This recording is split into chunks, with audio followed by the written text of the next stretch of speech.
We stand here together for our agenda, which is threefold. We're not here to advocate for what we're against. We're here truly to advocate what we're for. And here's what we advocate for, every one of us on this stage. We are for our children. So since we're for our children, we're for your children. That's a good thing to be for. Can I get agreement from everybody? Number two, we're for truth. There should not be one person in America or in this world that should be pursuant to truth and should be pursuing truth passionately. So we're here for truth. And number three, we're here for safety. Children, truth, and safety. That is our agenda, and that's what we stand unified here for.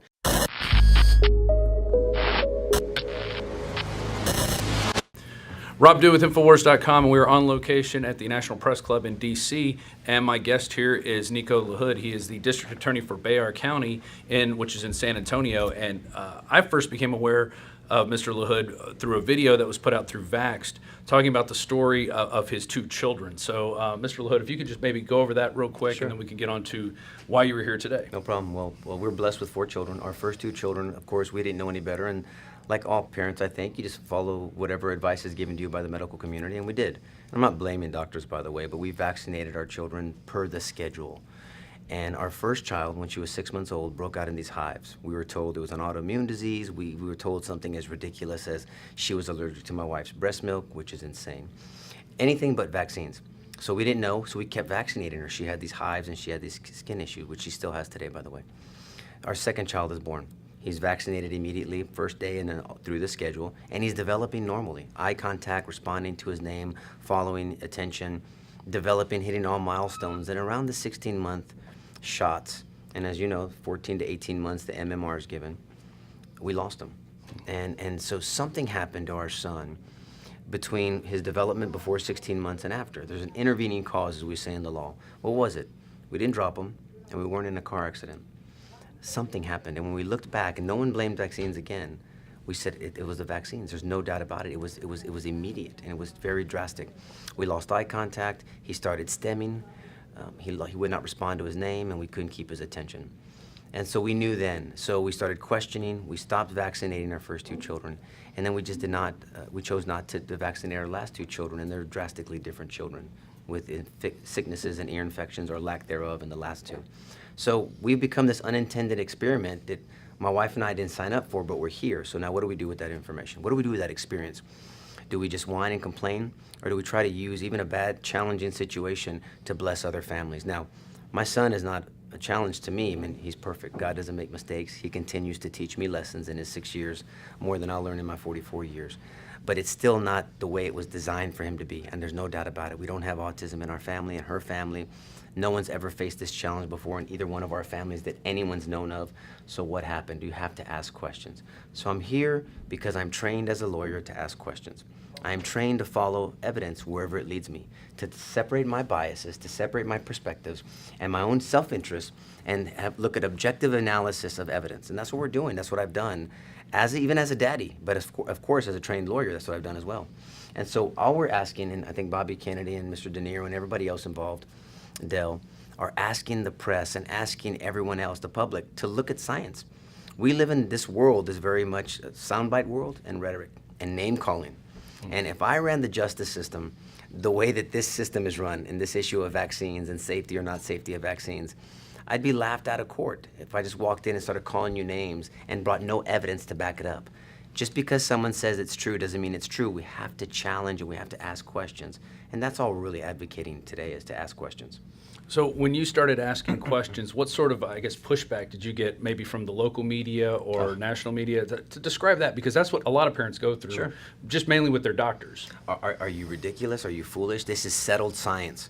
What does that mean? That's like a law enforcement agency coming in saying, hey, it's settled. It is known through law enforcement agencies that your client is guilty. Really? Well, give me the proof. See, due process in our justice system, which everybody's okay with, says that no matter how big the agency, no matter who it is pointing the finger, give me your proof. Give me your manner and means. Give me your specifics of how this citizen that is being accused is guilty. But not so here. That's the inconsistency of this world. That if someone says, hey, this is settled science, this is okay, this mercury is safe for infants and women, this is, well, Okay, where's the evidence? Well, it's settled science. And then they cite these studies that I'm sure you heard Mr. Kennedy talk about, and the 200, well over 200 studies that say mercury, there's no amount, especially the amounts that are given to children now, that are safe. It is a extremely toxic neurotoxin that damages and affects the brain. We know that.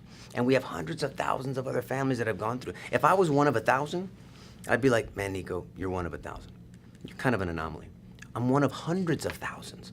I mean, I'm 44, I don't know, you look younger than I am. But in 1980s, autism was 1 in 10,000. Forget about all the other ailments that Mr. Kennedy spoke about. Now it's 1 in 43. And the retort to me is, well, we're just diagnosing it better now. And I'm okay with that theory. Let's see if it's backed up by evidence. Where are the 44 to 49-year-old autistic men walking around here? You don't miss the characteristics of autism. Autism is a diagnosis of characteristics. And if there was 1 in 43 autistic men walking around that had been missed, you'd see them. I assure you. There's not 1 in 43. There's 1 in about 10,000, because that's what it was back in the 70s and 80s. And so this begs the question, why? Why are people afraid to ask questions? Why are people afraid? And I look at motives as a lawyer. I'm trained to do that. Who's got the motive to kill? Who's got the motive to lie? Who's got the motive to do this? So we look at the motive, follow the money train. Let's look at the evidence that's already available to us, and let's ask for more. We just have to do better for our kids. Let me leave you with this, and I'll keep on answering questions. Regardless of why you think autism is on the rise, let's just shelf that for a second. Let's be objective. In 15 years, 1 in 2 children will be autistic. 1 in 2 kids will be autistic, and that doesn't bother anybody? And so forget about the cause. Who's doing anything about that? Mm-hmm. Where's the CDC? Where's the government? Where's everybody on this? Forget about ADHD and peanut. Who heard of a peanut allergy? I didn't when I was younger. Juvenile diabetes, behavioral disorders, autoimmune diseases, EpiPens for everything, all kinds of medication. We're a sick society to include our children. That wasn't so 30 years ago. That wasn't so. Why aren't we asking the question why? And if you think it's GMOs, then what are you doing about GMOs? If you think it's toxins, what are you doing about toxins? If you think it's, but nobody's pesticides, whatever. Whatever it is, and it's probably a synergistic effect of all of them. Mm-hmm. But when you look at the correlation of the of the vaccine schedule and the rate of autism alone, they correlate, right? And correlation is not causation, right? Mm-hmm. Correlation in my world means investigation. Mm. Let's just investigate. And then if the investigation shows that there is no correlation and no cause, then I'm cool with it. I will follow evidence and truth wherever it leads me. And if people aren't for children, truth, and safety, then they have an agenda, and I want to find out what's pushing that agenda.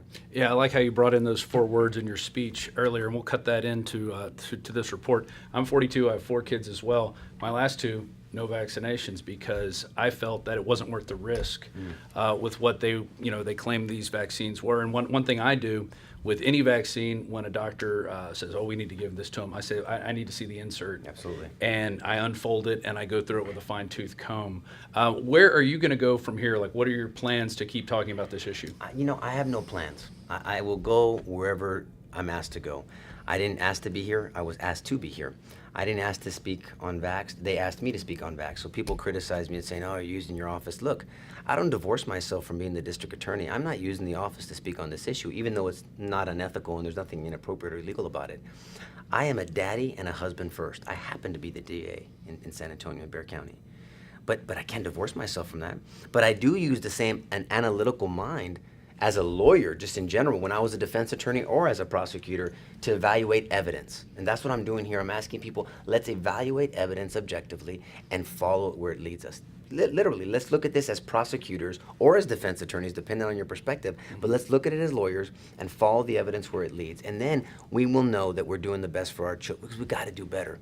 Because if you don't think it's the vaccines, it's not the mercury, it's not the lead, the aluminum, all the albumins and all the different medians and the animal tissues and all the other junk in there, okay? Forget about that. Let's all shelf all that. Well, whatever you think it is, because there's an issue. There's no doubt about there's an issue. What are we doing about it? And the answer is nothing. Now we always have to ask the why. Why not?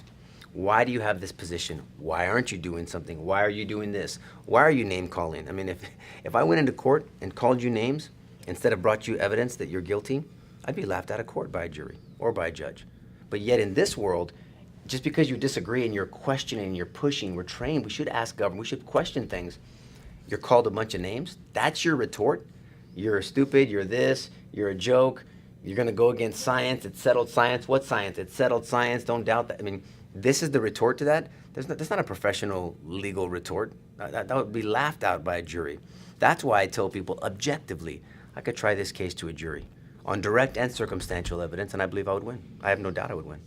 So going with that thought, is there an instance where you see as the district attorney that you would actually bring charges against maybe a doctor or a company that's in San Antonio that has been found to be damaging children with vaccines? What I do is I don't try to, I separate myself. I have very personal opinions about a lot of things. About child abuse, people know that if you follow my advocacy and campaign, I think children are a precious gift from God, and we protect children. I have a very personal opinion about murder because my older brother was murdered in 1996. That doesn't mean that I can't be still fair, and I've shown decisions that can be fair and objective on both of those issues. This is no different. I mean, so what I would do is I look at the penal code, the statutes in Texas. I would look at the evidence and match them. It's either there or it's not. I mean, I'm not going to make something up. I'm not going to fit a circle in a square. I'm going to fit a circle in a circle and a square in a square. It's just that simple. And I can separate myself because I am a truth seeker. I separate my personal opinions, and I look at objective facts and evidence, and then I'll proceed accordingly based off morals and ethics. All right, where can people find more about your work and I guess get in touch with you if they want to have you come out and speak? Well, I mean, I have a public Facebook page. It's it's a Nicholas Nico LaHood. I have a staff member that monitors the private messages, and we'll get back to you. And I'm happy to speak or ask questions. And I don't run from issues. Again, I'll have a professional, respectful, cordial, even heated. It's okay about passion. Passion's good. Talk or discussion or debate or whatever, panel, town hall meeting about any issue, not just this. And then we can agree to disagree if that's okay. That's what our country functions that way. We don't have to agree on every issue. It's how we disagree that either we hit a wall or we don't. And so that's my position. All right. All right, Well, man. thank you for talking with us. Thanks for your time. Yep, I'm going to go ahead and end this here. Hey, this has been Rob Dew with Infowars.com. We're going to play more of these. We're going to have the full press conference out today. It was talk about passion. There were 4 very impassioned speeches. I thought Robert De Niro left a little bit on the table. He just said, I agree with everybody 100%, or with Mr. Kennedy 100%. So it was great to be a part of this, great to meet all these people, and to see that, like Tony Muhammad said, he thinks 2017 is going to be the year where people are fully awakened because people like him, other leaders, are getting together, they're going out, they're talking to people, they're playing videos, they're taking testimonies, and that's how you're going to see a change. You're not going to see a change by sitting on the sideline. That's why we're in the game here at Infowars.com. So please consider supporting us. Go to InfoWarsStore.com or just spread the free link to the show. Infowars.com/show is the free stream that you can watch the show. You can watch our other events that we do. We do sometimes 24-hour, 52-hour events. So, and it's all about you getting involved. Do you have anything out there that you want to talk about? Hit me up. Here's my email, robd@infowars.com, robd@infowars.com. Also, you can hit me up on Twitter @DewsNews, DEWSNEWZ. And with that, we'll just end this little report now. We have a lot more to come, though. Don't worry. It's Rob Dew reporting for Infowars.com.